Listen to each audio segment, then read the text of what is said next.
G'day guys, welcome to Scotch Down Under. I'm Ken. I'm Scott. And I'm the cue ball. How you going? G'day! So today we're going to have a look at the Glenmorangie Quinta Ruban.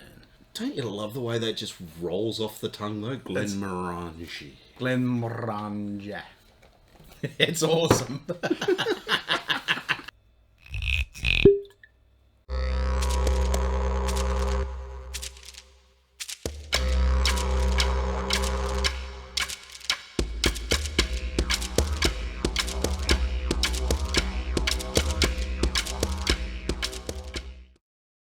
Have you guys had this before? Well, I haven't tried it yet. You haven't tried it? Have you had it? I've had several Glenmorangies, but yet to experience this. So I'm really looking forward to it. I've had a little bit of this bottle.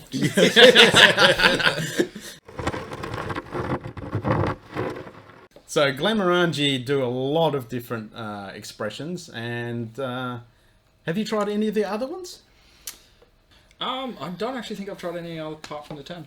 The 10, have you tried La Santa or? The most recent one that I've had is the 18-year-old extremely rare. Oh, and it was extremely good. Actually, was that the one you let me have a dram of? It was. Yes, so I have tried it. And you also forgot about the... Obviously didn't make that much of a bloody impact on you. I You know, don't that's- remember it. That's right, because I was like, hang on, there's one right there. I definitely tried that. 18-year-old right there as well. So yeah, I've had a couple of their releases. So I've got the 18-year-old. I haven't even got a bottle of the 10-year-old, which is their staple release, which all these are based on. But I haven't had that one. But I do have this one, which is quite an interesting one. So this is the Bacolta. We'll review that one day. One day. One day. Hopefully soon. Yes, soonish. Tomorrow? That could be on the card. So what do you think of the box? I like this one. So they all come in, like the Glenmorangie, they do really nice boxes, and this is a dark blackish looking one. What do you think of it? It's sexy. I reckon it's pretty good, yeah. I think it's got some fingerprints on it. Yeah, I have opened it a couple of times. Yeah, they do very well work with their designing of the packaging. It fits well on a shelf and it's desirable. It catches the eye. Yeah. Yeah, I like it. It's got Can't this, go wrong with gold. It's got on this black. lovely, yeah, the gold on the black just really stands out. And they've got some really nice information down the back there that you can read. But yeah, I'm too busy drinking it. But yeah. Yeah. Oh look, obviously, it's great. It jumps out at you. The best thing for me is there's so many distilleries now that are actually packaging their products really, really nicely. Not just putting a pretty label on, they're putting them in a box or a tin. And they're putting some effort in. It makes it stand out on the shelf. Yeah, Definitely. Yep. And the bottle itself, I love the shape. It's a nice slender, long neck on it. And obviously with the gold and the black, it really stands out. But other than that, it's a nice, plain, simple, elegant looking bottle. It's nice.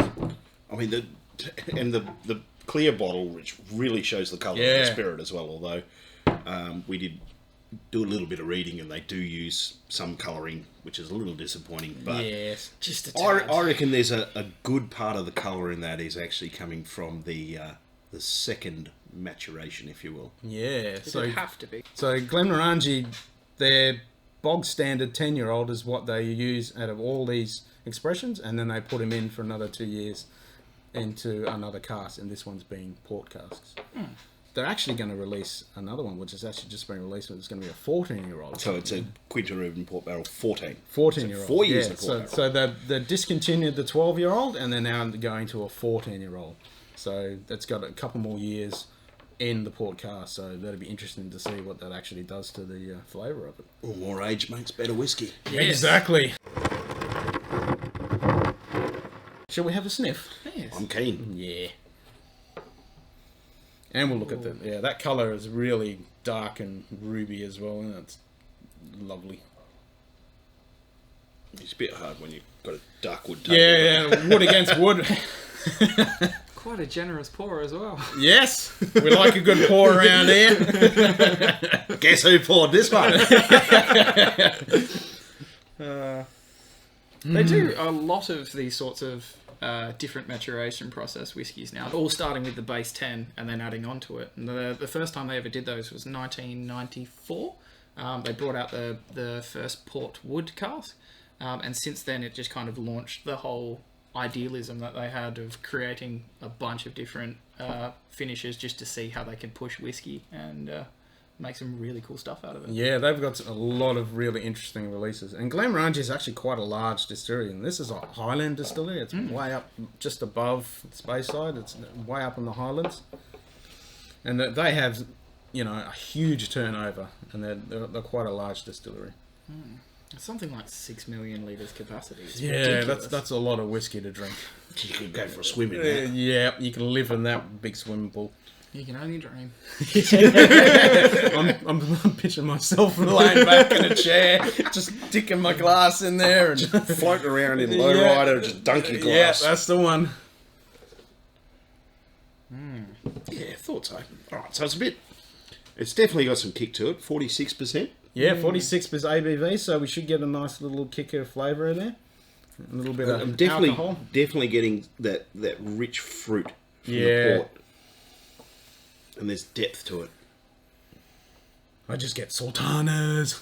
Yeah, I do get Like, that. and Yeah, no, I'm not really getting sultanas. I'm getting more of like just deep, rich, like a port. yeah, like Really getting the dark chocolate sultana. Oh, he's going in already. Oh, all right, let's go in. I was pacing myself. I really took a drink. I couldn't wait. He couldn't wait. I really took a sip a long time ago. I'm just enjoying the nose.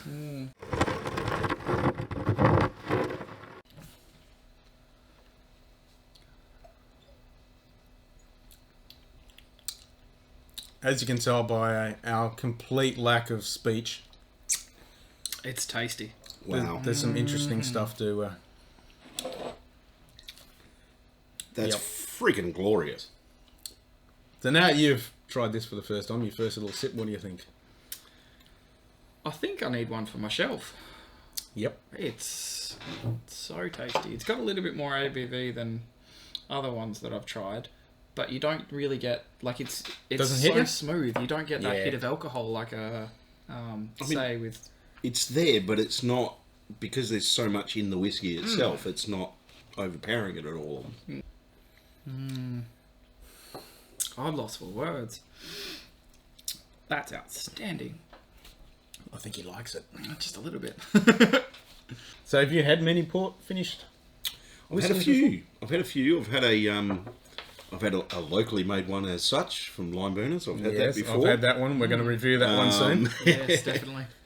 And had the was the Balvenie 21? Yep, Yeah, Balvenie the- Port the What port. 21? Yep. Ah, that we is the- we Yeah, indulged in that that's last right. year. I have had that one. Yeah, so we've all had those so- ones. But yeah, this is one of my favourite port finished whiskies. It just gets better and better. It genuinely The does. more you have. I might actually put a splash in this. I was Yeah, I'm just down for thinking a little bit of dilution. Soften it up. Just Yeah, because it was such a generous dram, I'll put a little bit extra in there. Yes, we did have a good little pour. And I mean, that's the thing, though. I mean, it's like one of the best things about whiskey. I mean, like obviously, people frown upon using a dedicated mixer or like a Coke or a cola or a dry ginger ale. I actually know people that use shaved ice or crushed ice. Yes. I actually know some people that keep whiskey in their fridge. I know some guys that just have a special whiskey glass that they keep nice and chilled in the fridge. Yeah, Yeah, that's a chilled good way to glass do it. because it Chilled doesn't glass, dilute. yeah. Yep. And especially in Australia on a stinking hot day. Yeah. When Or you the hit 40 the plus, ice ball or the giant ice cube like some bars are using now, where it's like the ice cube is literally about 2 or 3 inches square. So it fits perfectly in a tumbler. Pour the whiskey over it. Doesn't dilute, but chills it nicely. In a little bit of water, softens it, opens it up. That's exactly right. All those different chemical reactions happening. It's glorious. So now it's opened up a little bit. We've got the water going through. You're definitely getting more of that fruit through in it, Yeah, and there's like a little light finish at the end. but there's still that that hint of sweetness and oakiness as well. Do you like it with the water or without the water? I could take it or leave it, to be honest.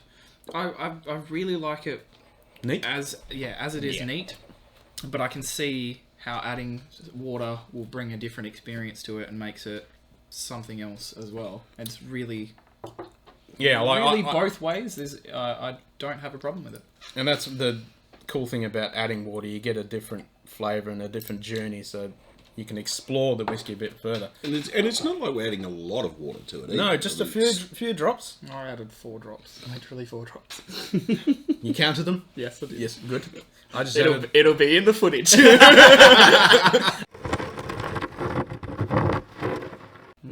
that opened up a little bit more. I might add one or more. To Yeah, it. go more.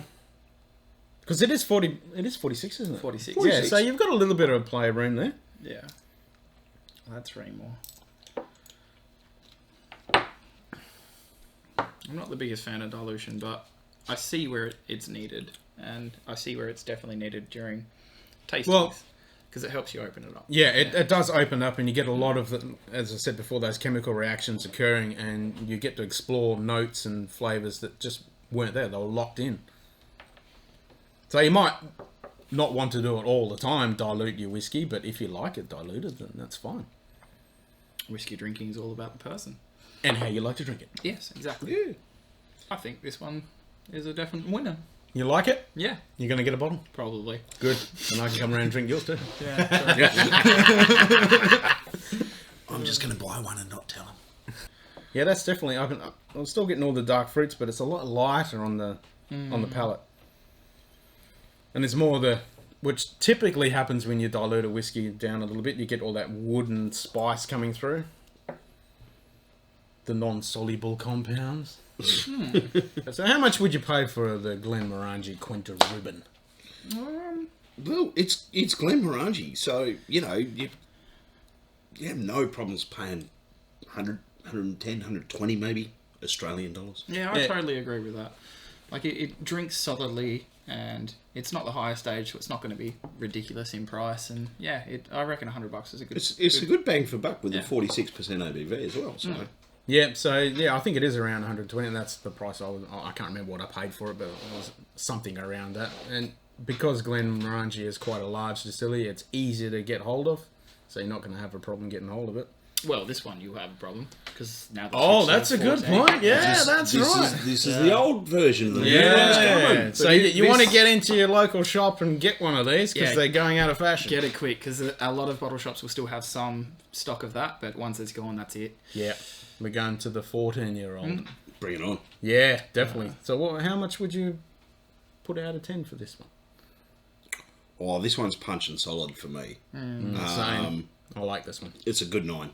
Yep. It's a good hard 9. I was going to go 9.25. Yeah, I think I'm going 9.5. I thoroughly enjoyed this one. It made me speechless for a while there. So Yeah, you were a little quiet there, Yeah. enjoying it too much. Yep. Yeah, 9.25 for me for sure, all the way home. And it's a shame that they're not actually bringing this one out anymore, but I want to know whether the 14 We'll have to is get a gonna- 14 and try it. Yeah, whether it's going to hold up to this. Resist the temptation to finish this. So Yeah. compare the 12 to the 14. So I've only got half left. we'll have to hide it Yeah. away tonight so that we don't drink it tonight. All right, guys, this has been Scotch Down Under, and we'll see you next time. Cheers! Cheers. Have a good one.